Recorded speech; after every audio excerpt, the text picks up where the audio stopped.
For me personally, working as a partnerships manager for the New South Wales Government, it is very important that we look at all strengths when it comes to non-government organisations, government and also the private sector.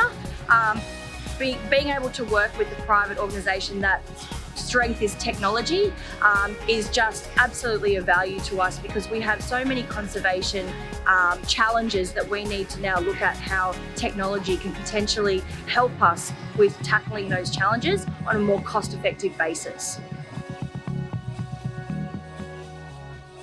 Today's workshop was a co-design workshop with Fujitsu.